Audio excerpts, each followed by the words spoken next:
Hi friends, இது Monday evening எடுத்த ஒரு மினி விலாக் தான். அன்றைக்கி பார்த்திங்க அப்படின்னா ஏதாவது ஸ்நாக்ஸ் செஞ்சு கொடுக்கணுமே 2 பேர்த்துக்கும் அப்படின்னு நினச்சிட்டு இருந்தேன். இருக்கவே இருக்குது 2 மினிட்ஸ் பாப்கார்ன் செஞ்சு கொடுத்துடலாம் அப்படின்னு சொல்லிட்டு அந்த 2 பாக்கெட் போட்டு பாப்கார்ன் செஞ்சிட்ருந்தேன். இடையில பார்த்திங்க அப்படின்னா பாப்பாவும் தம்பியும் வெளியே சைக்கிள் ஓட்டிகிட்டு இருந்தாங்க.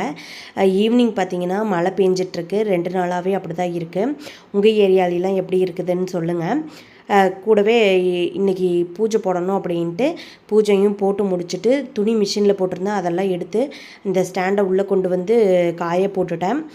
அப்படியே காஞ்சிட்ருக்கட்டும் அப்படின்னு சொல்லிட்டு பாப்கார்னும் ரெடி ஆயிடுச்சு. நானும் டீ போட்டு பாப்கார்ன் வச்சு சாப்பிட்டேன். பாப்கார்னுக்கும் டீக்கும் நல்லா இல்லை, இருந்தாலும் பரவாயில்ல அப்படின்னு சொல்லிட்டு சாப்பிட்டாச்சு. காலையில் மதியம் என்ன சமைக்கணும் அப்படின்றத யோசித்தது போய் இப்போ ஈவினிங் என்ன ஸ்நாக்ஸ் செய்யலாம் அப்படின்ட்டு ஒரு ஓரமாக யோசிப்பாகவே இருக்குது. அப்படி தான் அன்றைக்கி டேவும் இருந்தது. சிம்பிளாக செஞ்சு சாப்பிட்டு முடிச்சிட்டோம். தேங்க்யூ ஃபார் வாட்சிங்.